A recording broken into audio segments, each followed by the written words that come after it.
NIO stock has fallen around 30% since March, with many investors panic selling following the Q4 earnings call.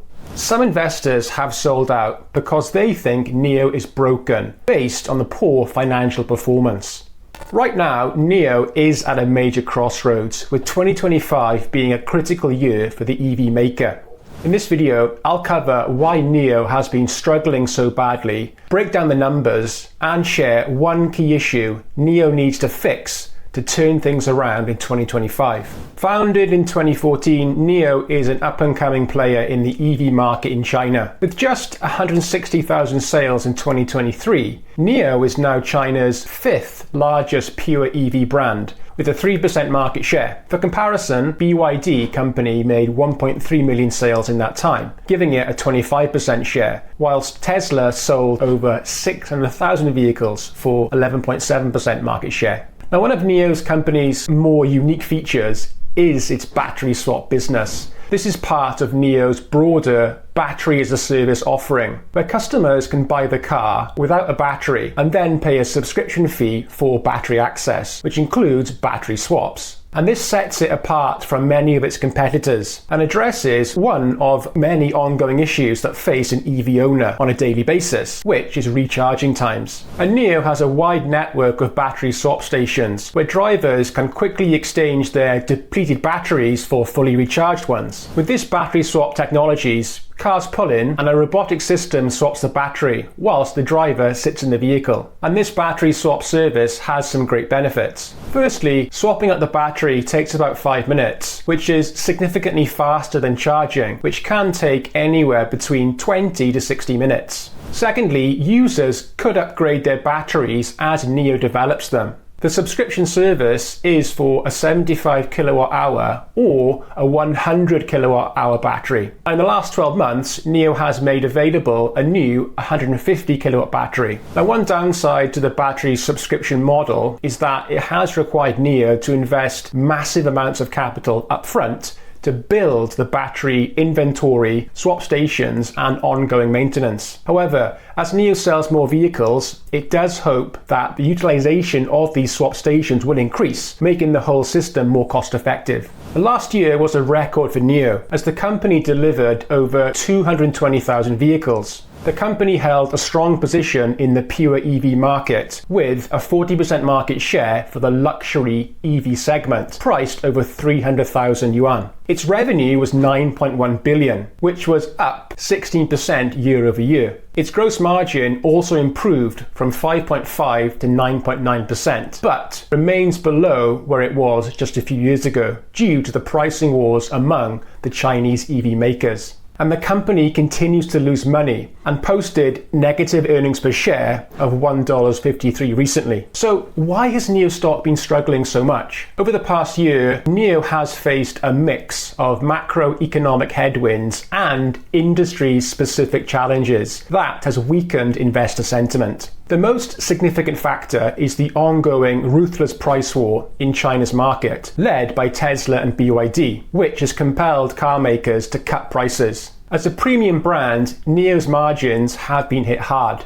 Tesla's aggressive discounts have made it tough for NIO to hold on to its pricing advantage. NIO therefore responded by reducing promotional incentives to try and shore up its bottom line, which led to a brief dip in sales over the last few months. China's broader economic struggles has also played a role outside the EV market. Softer GDP growth, property market concerns, and weakening consumer confidence have created a challenging environment for large discretionary purchases, which include big-ticket items such as EVs. Meanwhile, NIO's continued investments in R&D, production capacity, and battery swapping infrastructure have increased its losses in recent quarters. However, we do know that these initiatives are crucial for NIO's future growth, but have led to heavily quarterly losses, prompting Wall Street to question the company's financial health. And this is a reasonable assessment, as future funding would be costly today, both debt-wise in terms of interest rates and equity-wise in terms of a low stock price. On the recent earnings call, William Li, CEO, made a bold statement. The CEO remains optimistic that the automaker will achieve profitability in the fourth quarter of 2025. He stated that the company plans to take aggressive cost-cutting measures and operational restructuring to reach this profitability target. I think this is unlikely based on the current situation, but not impossible. What do you think? Leave a comment down below if you think NIO can do it. During the company's earnings call on March 21st, William Li told investors that negative public sentiment has significantly impacted sales of the Onvo brand, with volumes coming in 30% to 40% lower than expected targets. And the company also faces pressure from geopolitical trade tensions. For example, the European Union approved tariffs on Chinese EVs last year. This came as the EU found that EV makers in China benefited from massive government subsidies, allowing them to undercut rival producers. Additionally, the US raised tariffs on Chinese EVs to 100% last year, under former President Joe Biden. And President Donald Trump has just announced a 100% tariff on Chinese-made EVs, locking it out of the US market. NIO is making progress and continues to grow its sales and top-line revenue. However, the company continues to struggle with operating losses and slower sales of its Onvo brand, and this could limit its growth this year. While the company is taking some necessary cost-cutting measures, it remains to be seen if these planned cuts will be enough to turn a profit in the fourth quarter of this year,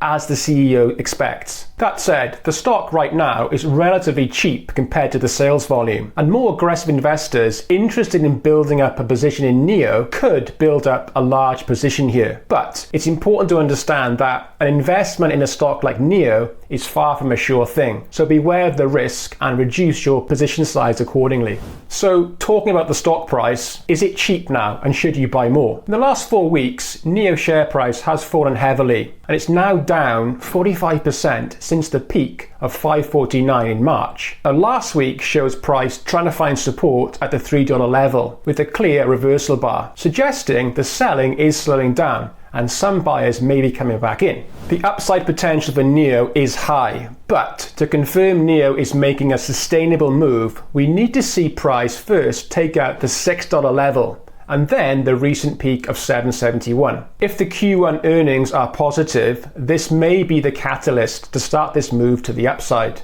So what are analysts saying about the Q4 report? Analysts on Wall Street remain concerned about NIO's investment profile, with the stock carrying an overall hold rating based on 1 buy, 4 hold and 1 sell rating over the past 3 months. However, NIO's average price target of $5.25 per share indicates a good upside from the current position. NIO's growth story remains compelling despite its share price struggling over the last 12 months. The Chinese EV market is hyper-competitive, with all firms struggling for ongoing market share. However, when you look at NIO's increasing delivery numbers, 2025 could be a real turning point. China's economy is also poised for stabilization, and the global EV market is heating up. So NIO is well positioned to tap into opportunities both in the domestic market and abroad. The market may have discounted its shares due to the past and present issues. However, as clarity emerges, investors who can look beyond the near-term losses, among other issues,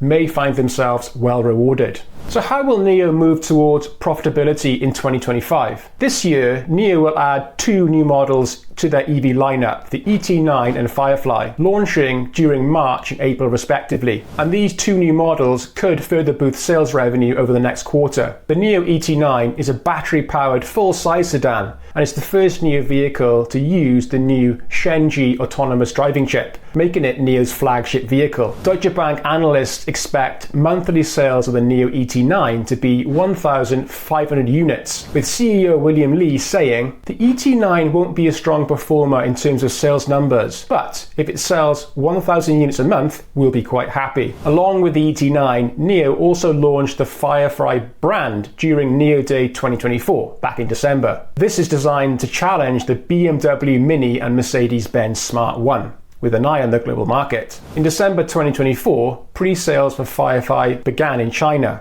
with NIO calling the car a premium boutique small car. Firefly began pre-sales at a price of 148,000 yuan, and the brand will launch this month. So NIO needs a huge increase in sales in 2025. if it has any chance of turning a profit by the end of the year. It has just launched the ET9 and Firefly, so this is positive for NIO. What's also positive is that last month the Chinese government announced it will support the expansion of battery swap stations. Specifically, Shanghai will offer a 40% equipment investment subsidy, excluding batteries, for general purpose battery swap stations. Those stations that can support different brands and serve different models. The deal will start from April the 1st and run for 5 years. For swap stations that are not open to other brands, the subsidy will be reduced to 20% of the equipment amount, excluding batteries. Additionally, Shanghai will subsidize the amount of power used by the swap stations, capped at 600 yuan per kilowatt for general purpose stations and 300 yuan per kilowatt for non-general purpose stations. NIO currently has over 3,000 swap stations in China, with Shanghai having the most at 183, according to data compiled by CNEV Post. And according to NIO CEO William Li, the company's battery swap stations in Shanghai were already largely close to profitability. And in other positive news, NIO has recently received a financing proposal from CATL, which is considering investing up to 345 million in NIO Power, which is the power solution unit which swaps out the batteries in NIO's cars. CATL is the world's top battery maker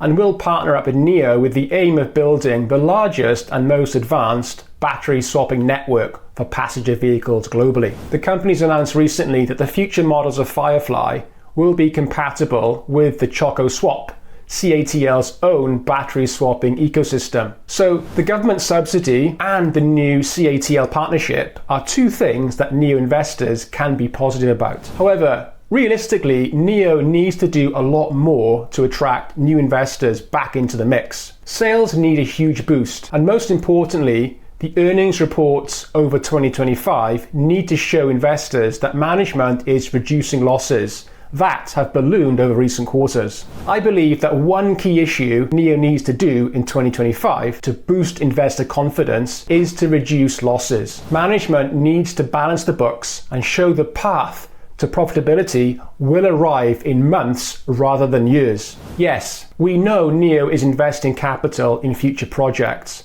but capital outlay needs to be balanced with growing sales numbers if the business is to be sustained long term. I'm sure we can all agree, NIO makes great electric cars, but the bottom line needs to improve for the NIO brand to achieve its full potential. I think 2025 will be a critical year for NIO. What do you think? Leave a comment below. If you've enjoyed my analysis of NIO, subscribe to the channel for more videos. And for more NIO content, check out this video here. Thanks for watching.